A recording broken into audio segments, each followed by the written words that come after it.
मान्यवर, हम सबका साझा दायित्व है।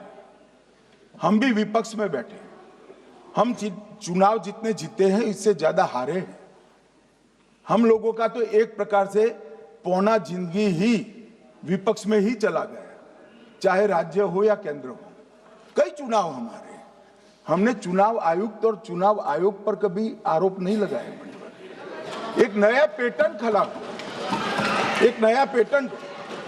मैं पूरा वाक्य नहीं बताना चाहता।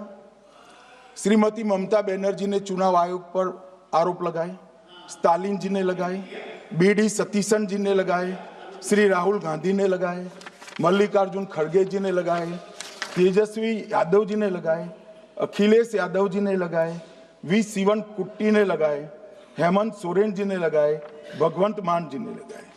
अब पहले तो ऐसी परंपरा सिर्फ कांग्रेस पार्टी में थी, मगर संपर्क का दोष कहता होता है साहब, ये सारे इंडिया अलायंस वाले चुनाव आयोग के खिलाफ आए। मान्यवर, चुनाव आयोग एक तटस्थता से चुनाव कराने वाला संस्थान बनाया गया और इसकी मान्यता कोई पॉलिटिकल पार्टी ने नहीं दी।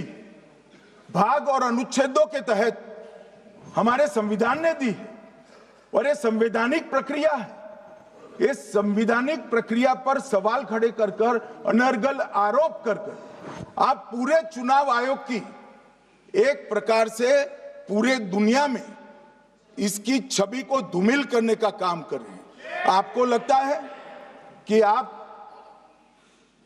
सरकार की छवि धूमिल करें? ना जी, आप पूरी दुनिया में भारत के लोकतंत्र की छवि को धूमिल करें। मान्यवर, सरकार का तो इतना ही सवाल है, मान्यवर सरकार का तो इतना ही सवाल है कि भारत के मतदाता क्या सोचेंगे, मगर मतदाता का सोचने का सवाल नहीं है। मतदाता को तो मालूम है कि हमने तो वोट दिया है इसलिए चुनकर आए हैं, तो उसके मन में कोई डाउट नहीं है। ये वोट चोरी करते रहे, घुसपैठिया बचाओ यात्रा निकाली और बिहार में 2/3 बहुमत से हम जीत गए। मान्यवर, ये जो नई परंपरा शुरू हुई कि देश के अंदर चुनाव न जीते तो चुनाव आयोग को बदनाम करो, चुनाव प्रक्रिया को बदनाम करो, मतदाता सूची को बदनाम करो, ये हमारे लोकतंत्र का भला नहीं करेगी। यही आयुक्त के तहत, यही सरकार के होते हुए आप कई चुनाव जीते, हम कुछ नहीं बोले, हम पार्टी में बैठकर इसकी मीमांसा की, मगर ये लोग चुनाव आयोग पर। प्लीज नो, आप बैठिए, आप ठीक है बैठिए। माननीय सदस्य प्लीज प्लीज। मान्यवर, मैं थोड़ी स्पष्टता के लिए आंकड़ा देना चाहता हूं। मई 14 में श्रीमान नरेंद्र मोदी इस देश के प्रधानमंत्री बने, तब से उनको आपत्ति है। तो एनडीए क्या क्या जीती? 3 लोकसभा चुनाव हम जीते, 41 राज्यों के विधानसभा चुनाव जीते, तो हम 44 विधानसभा टोटल चुनाव जीते हैं 2024 से 25 तक। मगर वो भी 30 चुनाव जीते हैं अलग अलग विधानसभा में, 30 जगह पे। अगर मतदाता सूची करेक्ट है तो क्यों शपथ लिया, क्यों चुनाव लड़ा? आप बताइए देश की जनता को। आप लोग यहाँ कैसे पहुंचे? श्री राहुल गांधी जहां से चुनकर आए थे, वो वायनाड की मतदाता सूची में भी मेरी पार्टी ने प्रेस कॉन्फ्रेंस कर इसी प्रकार की डिस्क्रिपेंसी को बताया है।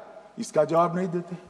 हमने अमेठी का भी बताया है, इसका जवाब नहीं देते हैं। मान्यवर, ये चुनाव की मतदाता सूची में जो थोड़ी बहुत गलतियां हैं, उसको वो लोग मुद्दा बनाते हैं चुनाव हारने का। चुनाव हारने का कारण है नहीं, मैं अंत में बताऊंगा क्यों हारते हो चुनाव, मैं बताऊंगा मान्यवर अंत। परंतु फिर भी चलो मान ले कि मतदाता सूची ठीक नहीं है, तो गहन पुनर्निरीक्षण का मतलब ही ये है कि मतदाता सूची को सुधारने की प्रक्रिया।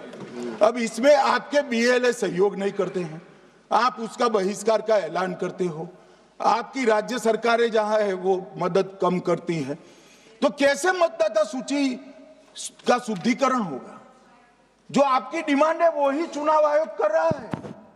आपकी डिमांड है कि मतदाता सूची ठीक हो, वो चुनाव आयोग कर रहा है।